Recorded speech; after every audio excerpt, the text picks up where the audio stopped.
ያያችሁት ቤት የሚገኘው ካዛንቺስ ላይ ሲሆን በፍሎር 2 ቤት ብቻ ያለው ህንፃ ላይ የሚገኝ አፓርትመንት ቤት ነው። በቂ የሆነ የመኪና ማቆሚያ ያለው እንደዚሁም ባክአፕ ጀነሬተር የመጨረሻው ፍሎር ላይ ቴራስ ያለው 24 ሰዓት የካሜራ ሰርቫይላንስ የሚያገኝ ሊፍት የተገጠመለት አፓርትመንት ቤት ነው።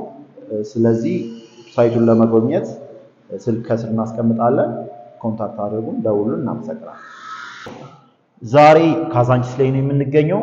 ጥንቅቅ ተደርገው የተሰሩ በፍሎር 2 ቤት ብቻ ያላቸው አፓርትመንት ቤቶች ነው ይዘንላችሁ የመጣ ነው። ሁለቱም ባለ 3 መኝታ ቤቶች ናቸው። ሊፍት ተገጥሞላቸዋል። ባክአፕ ጀነሬተር የመጨረሻው ፍሎር ላይ ቴራስ ይኖራቸዋል። ቤቶቹን እናሳያችሁ።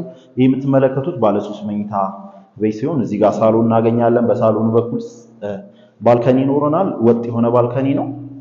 እንደዚህ የሚያምር ባልከኒ ይኖረዋል። ወደ ቀጣይ ወደ ኪችን እንሄዳለን። ወደ ኪችኑ ስንመጣ እንደዚህ ሰፋ ያለ ኪችን ነው የሚኖረን። እዚህ ጋር ሙሉ የኪችን አፕላያንሶች ተገጥመዋል። እዛ ጋር የላውንደሪ ቦታ ይኖረናል ማለት ነው። በተጨማሪ እዚህ ጋር የረዳት ክፍል ይኖረናል። እንደዚህ ከነመታጠቢያዋ አንድ ላይ ማለት ነው። ቀጣይ ወደ መኝታ ቤቶቹ እንሄዳለን። ወደ መኝታ ቤቶቹ ስንሄድ እንደዚህ በኮሪደር አልፈን የምናገኛቸው ሶስቱንም መኝታ ቤቶች እዚህ ጋር ሰፋ ያለ ኮሪደር ነው። ሶስቱ መኝታ ቤቶች በዚህ በኩል እናገኛቸዋለን። ይችኛው አነስ የምትለው የልጆች መኝታ ቤት ነች።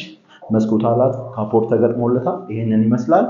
ዘን ወደ ማስተር ቤድሩም እና ወደ ቀጣዩ መኝታ ቤት እንሄዳለን። እዚህ ጋር ስንመጣ ማስተር ቤድሩም ነው፣ ዋናው መኝታ ቤት ነው። ያልጋችን እንደዚህ ነው የሚሆነው። ሰፋ ያለ ነው፣ በጣም ለቀቅ ያለ ቦታ ነው።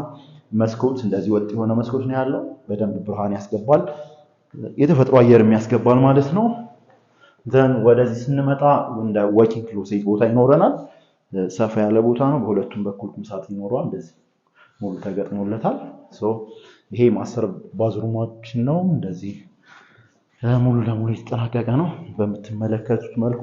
ዘን ቀጣይ መኝታ ቤት እንሄዳለን። እዚህ ጋር የጋራ መታጠቢያ ቤት ይኖረናል። ኮመን ባዝሩም ሁለቱም መኝታ ቤቶች የሚጠቀሙበት። ይሄ አንደኛው መኝታ ቤት ነው። እንደዚህ ሰፋ ያለ ነው። በተመሳሳይ እንደ ማስተር ቤድሩም ወጥ የሆነ መስኮት ይኖረዋል። እዚህ ጋር ሄዳችን እንደዚህ ይሆናል። እዚህ ጋር ካፖርት ተገጥሞለታል። በምትመለከቱት መልኩ ወጥ የሆነ ሰፋ ያለ ሳጥን ይኖረዋል ማለት ነው። ይሄንን ይመስላል ቤታችን። ስለዚህ ካዛንቺስ ላይ ያለቀ ቤት እየፈለጋችሁ ለሆናችሁ ደንበኞች ይሄ ቤት ለእናንተ መሆን ይችላል። የተናጠል ዲጂታል ካርታ ተዘጋጅቶለታል። ገዝታችሁ ወደው ማዞር ትችላላችሁ። ቤት ውስጥ መግባት ትችላላችሁ። ስራ ማስጀመር ትችላላችሁ። ስልክ ከስር አስቀምጠናል።